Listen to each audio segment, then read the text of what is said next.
Robots can be pretty fun, what have you, and sometimes they may not, depending on where you see them on TV or in the movies. Well, can you believe it's been 40 years since this robot came to us? And no, she's not a mean one, but she's a nice little robot. A robot gal, that is. She's pretty, she's bright, with soft curls too. She's a girl unlike any girls. She's Vicki, Vicki Lawson. Prepare yourselves as I revisit in this TV log Small Wonder. This is a revisited TV log from Big D's Entertainment Rankings and Reviews. Greetings, my fellow YouTubers. I'm the Big D. This is Big D's Entertainment Rankings and Reviews, and I'm back with another revisited TV log. Today I'm going to be talking about this little series because in the 80s I got to see all sorts of fun shows. Well, a few of them I kind of missed out on, like the live action Punky Brewster series or Out of This World. And then there was this one show that I never saw nor heard of. But after I watched it, it soon became a guilty pleasure of mine, and I fell in love with it when I first saw it. So, what happens when a man who works for a robotics company brings home to his wife and precocious son his latest creation pieces and soon puts it together to form a perfect bionic cutie pie? Easy. You got this show right here. So now, without further ado, I bring to you the one, the only Small Wonder. Small Wonder was a fun-filled, outrageously hysterical sitcom originally produced by Metro Media Video Productions, later Fox, originally premiering in syndication on September 7th, 1985. Henceforth, today is the show's 40th anniversary. This show got dissed by the critics and all sorts of people, but ran for a good total of 4 seasons. Yeah, I will say that this show is absolutely underrated, and one show I know lots of people out there never liked it. Well, though in my youth in the 80s, I had never heard nor seen Small Wonder until I heard the voice of its star, the gal who played the titular character. Anyway, now the series was created by Howard Leeds, who also had recently worked on other sitcoms, including Bewitched, The Partridge Family, as well as other shows like One Day at a Time, The Jeffersons, The Facts of Life, and Silver Spoons. Now then, the show chronicles the family of a robotics engineer who secretly creates a robot model after a human girl and then tries to pass off as their adopted daughter. Well, the series turned out to be a surprise hit, especially among children.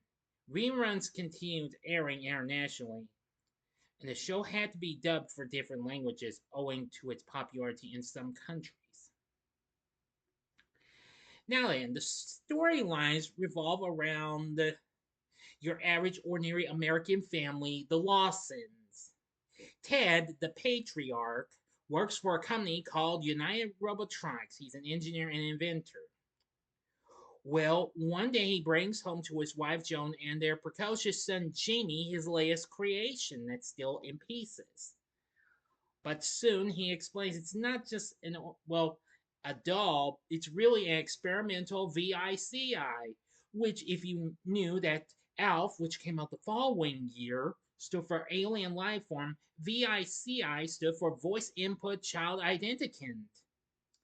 And once she's up and she speaks, Ted pronounces her as Vicki. And this was in an effort to assist with handicapped children. And after hearing what she was for, could also be used to help with children with learning disabilities and stuff like that. And I thought that was a pretty good idea. And I realized it was a shame that I never did see this. I would have loved this to have watch this when I was a child, but I never did. But nevertheless, I found the show to be incredible.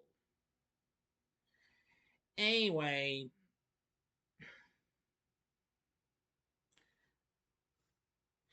Vicky's got lots of features, including superhuman strength and speed, an AC outlet under her right arm, and a data port under her left arm, and an access panel in her back. Despite this, the Lawson family initially tries to pass Vicky off as an orphan family member, whom Jamie dubs as his cousin for the first 9 episodes of the series, but soon they legally adopted Vicky as their daughter, starting in episode 10 of the first season. Now, and once Vicky's up and going, the fun really begins for the Lawsons. Now, Ted tries to do his job to do his best to, well, how should I put it to you this way? To get Vicky perfected and what have you, and so that she can mature within a family environment. Joan has a little trouble getting adjusted to Vicky at first, but soon she takes a shine to her. Jamie, on the other hand, who has to keep Vicky in his toy cabinet, eventually takes her for granted, always having him do his chores and stuff like that. Not all the time, but, well, she'll help out eventually. Anyway, throughout the series, the Lawsons get into all sorts of mishaps and all sorts of things. Now, they do try their best to keep Vicky's identity a secret. Among some of the people include Jamie's friend Reggie Williams, whom he sometimes rivals with at times, Mrs. Olivia Farnwell of the City Department of Family Services, who, well, legally helps the Lawsons adopt Vicky, plus a lot of others. But the most, well, big ones are their nutty neighbors who are disagreeable, the Brindles. They keep on popping up at the most unexpected moments. The patriarch, Brandon, who soon becomes Ted's boss later on in the series. His wife Bonnie, whom we see in the first 2 seasons, and then in one season 3 episode, and then soon goes to Brandon's sister Aya made for the rest of the series one, which I'll explain about that as I get to it. And mostly it's Brandon and Bonnie's little bundle of joy of a daughter of theirs with red hair in the well, mostly showing pigtails and freckles, Harriet, whom Jamie really disses her a lot because despite she has a killer crush on Jamie, Jamie disses her big time, always pulling down the curtain to his bedroom window, closing the door on her, blah blah blah. The show's humor frequently derived from Vicky's attempts to learn human behavior. Her unprecedented ecologia, I hope that's how you pronounce it. Yeah, because which that's the robot's literal interpretation of speech and the family's efforts to disguise the robot's true nature. Yes, she does speak in an actual tone of a robot. Yeah, this was kind of right about the time we had gotten some other things. Now, even though some people were scared of some things that had robots or toys that taught them what have you, maybe like the Tay Ruxpin doll and what have you. Yeah, I may not have had Tay Ruxpin, but I did see him though. Now, to explain the main star, the small one herself, discussed aging during the show as the series producers had Ted give Vicky an upgrade in the series' third season. He aged her face, dressed her in casual clothes. Yeah, because mostly she's seen in a red dress with a little white, well, you think you know, right? And allowed her to eat and drink. The food passed through her naturally, and the drink cooled her internal system. Now, also, Vicky can act like a magnet and attract male things to her, which that's really something. Despite proving popular among viewers, it has been regarded by some critics as one of the worst sitcoms of all time. I mean, for example, Robert Bianco, a TV critic for USA Today, listed as a contender for one of the worst TV shows of all time in 2022. And according to BBC, it was widely considered one of the worst low budget sitcoms of all time, which I completely do understand. Sure, it wasn't really one of the best, but nonetheless, after I watched it for the first time, I fell in love with it. And that got me to finding more 80s sitcoms I didn't get to see, like Punky Brewster, for example, and Silver Spoons, and Charles in Charge and Out of This World. Now, even though I did grow up with another show that had a kid audience, and that was Webster. Anywho, I found Small Wonder to be very entertaining and what have you. Despite critics were harsh on this, the show still, however, ran for an overall total of 4 episodes, each season having a total of 24 episodes produced and aired for an overall total of 96 episodes. The show never did have a proper series finale, though, but nevertheless, I still found the show to be very enjoyable. Now, the first season started out with the episode Vicky's Homecoming, which or Vicky Arrives, as it was later called when it was re-aired on TV for the first time in years. I'll get to that in a bit as well. But it did later go on to have lots of other good episodes, including The Neighbors, The Sitter, Sibling Rivalry, and The Bully, and The Adoption. Which, of course, that's where the Lawsons, well, legally adopt Vicky. Brainwashed is easily my favorite episode. Harriet, well, gets Vicky to come play with her, and apparently all the things she tells her about having things and throwing a tantrum, well, gets to her, and now she begins to mimic Harriet. Yeah, that's really something, huh? Sure, this does have some episodes do have some issues, but nevertheless, I feel like this had a good feel to it. Now, when the show got picked up for a second season, we actually got to see some more pretty good episodes. Now, a few episodes I did like include, let's see, Paula, which that was a good episode where, well, Jamie's assigned to help a stuttering girl present an oral report, and fails, but Vicky manages to do what she can. And yep. Thanksgiving Story, it's really good. You gotta have heart. That was a good one. Let's see, Matchmaker, Little Miss Shopping Mall, that was really good. Wally the Wimp, Cat's Meow, and Double Wedding. That's my favorite episode of that season. Now, of course, the first seasons, well, for the first 2 seasons, they kind of had the theme song, a little mellowed out little thing and what have you. Now, when the show's third season started, they kind of updated the music to be more pop style, and some of the lyrics were changed as well. If you've seen the show, you know what I mean. But anyway, this had a lot of good episodes, and I really enjoyed them. Everyone to the Pool was a good episode.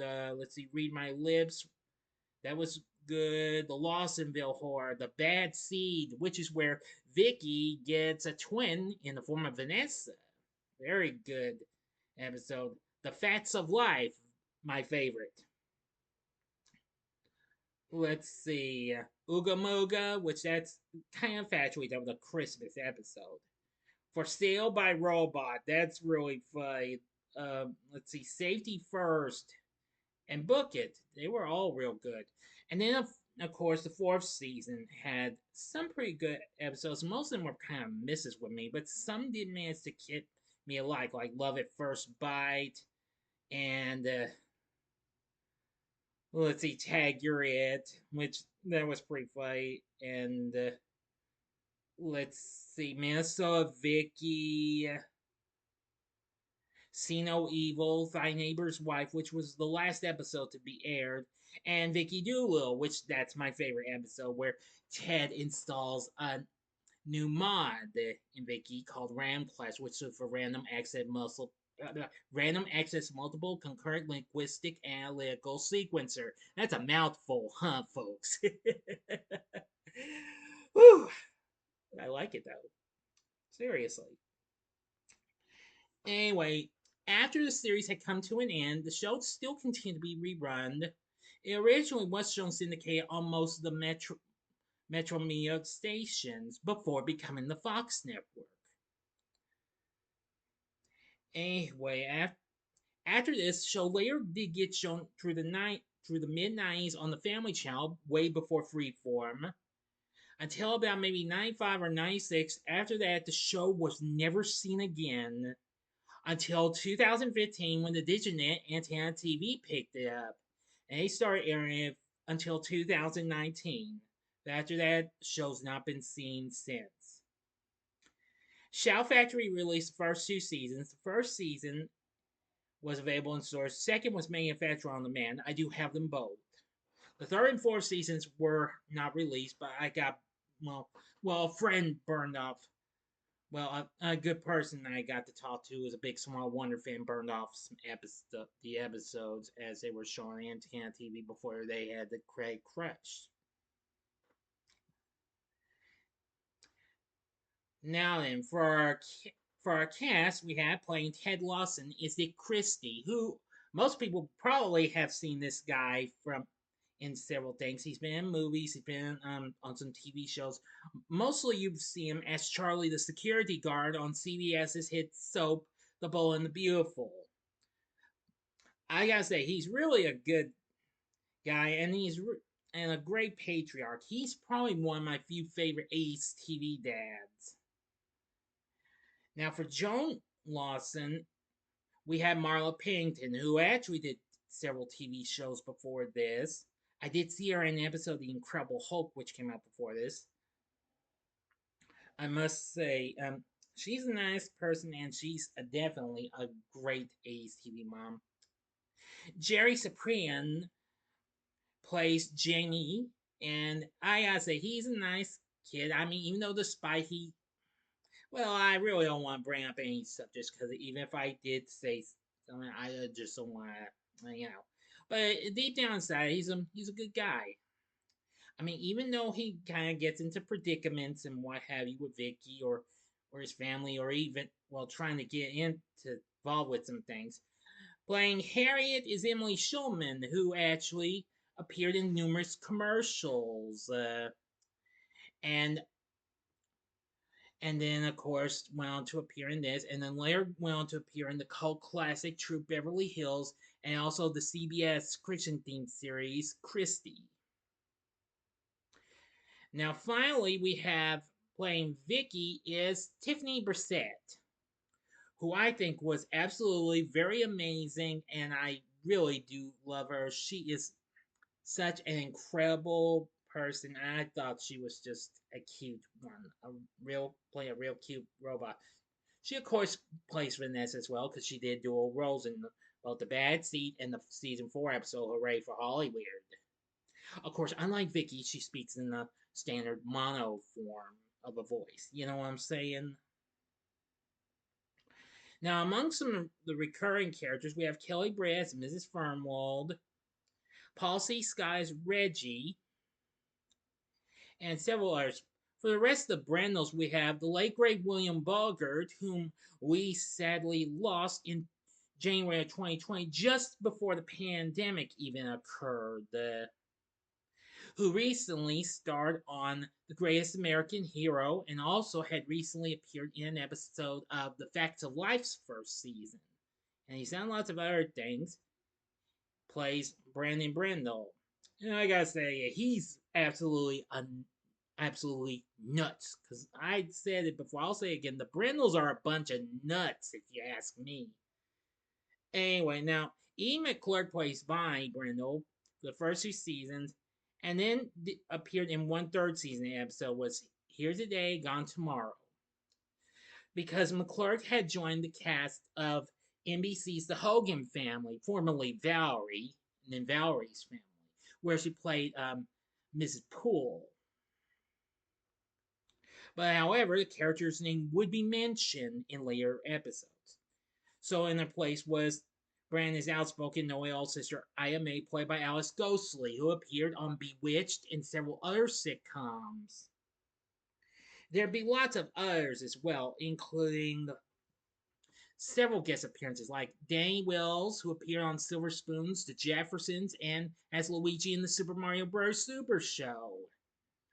Let's see, who else? Hmm. Oh yeah, Jesse Ventura. Just before he started with Arnold Schwarzenegger in the Running Man and Predator, he appeared as Wally the Wimp. Um, David Ruprecht, who is actually a good friend of Dick Christie's. Yeah, you heard me correctly. Of course, that's the man who did numerous commercials, but you probably knew him best for hosting Supermarket Sweep later on. He appears in the episode TV or Not TV, or Breakfast of Criminals, as was also known as. Let's see. Oh wow, there's so many to mention. What have you? The late great Adam Rich from A is Enough was on this. Well, a couple of times, and let's see. And Devon Odessa, before she went on to play Claire Danes' best friend on My So-Called Life, appeared 3 times. Yes. Oh, the list goes on for all these great characters. I mean, most of them are pretty good. Maybe some might not be great, but I do love them, though. Please stand by. Here's a promotional photo for the series. From left to right, we have Emily Shulman, and then there's Marla Pennington, Tiffany Brissette, Jerry Supiran, and Dick Christie. So now you see who they are. Well, the show may not be on the tube anymore, but you'll easily be able to find these episodes if you can't afford the DVD sets. They can be found on places like YouTube and what have you. So I'm pretty sure they won't get into much trouble since Fox was recently got bought out by Disney. It would be fun if Disney Plus would get this. Maybe not. Well, let's not jump into onto that wagging it out. But nevertheless, I found Small Wonder to be easily one of the most underrated sitcoms of all time, and a very underrated sci-fi sitcom. Because if we didn't have well, kid type shows like Webster or even Punky Brewster, then Small Wonder couldn't even exist. And Small Wonder didn't exist, even though years after Mork and Mindy, that if we didn't get Small Wonder, we couldn't have gotten Alf or Out of This World. But overall, Small Wonder, I do love it. I've watched it a few times. I just revisited a few episodes, as a matter of fact. Not too many, but a few. So now you know about Small Wonder. What did you think of this show? Have you ever watched Small Wonder? If so, did you like it or not? Well, you be the judge. I would kind of recommend you give this a shot as long as you're not bothered by some of the cheesiness and what have you. Sure, it has a bit of cheesiness in it, and there's numerous people who directed the episodes. Oh yeah, the one who directed the most episodes was Leslie H. Martinson, who also worked on numerous sitcoms and even directed the original Batman movie with Adam West and Burt Ward, which came out a year after their show was a success. And Bob Claver, who also worked on The Partridge Family, Bewitched, and let's see, and also Charles in Charge and Out of This World. Other shows was also involved as well. Silly Frank, who also worked on Out of This World and Charles in Charge, I believe. Well, also worked on some episodes. But anyway, Small Wonder's worth looking into. So again, tell me what you thought about Small Wonder. Leave a comment in the comment section below, and if you like this, click the like button, subscribe, and be a part of the Big D Nation. Continue to help support my channel, and you know the rest. Join me next time when I bring to you a review of Universal Soldier: The Return. So if you like this, check out these other videos. In the upper left-hand corner is my revisited TV log on Punky Brewster. The upper right-hand corner is the TV log on Out of This World.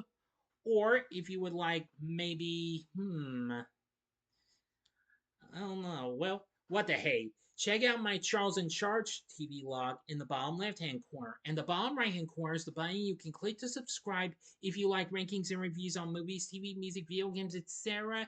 Then I'm your guy. Thanks for watching. Until next time, I'm the Big D saying see ya.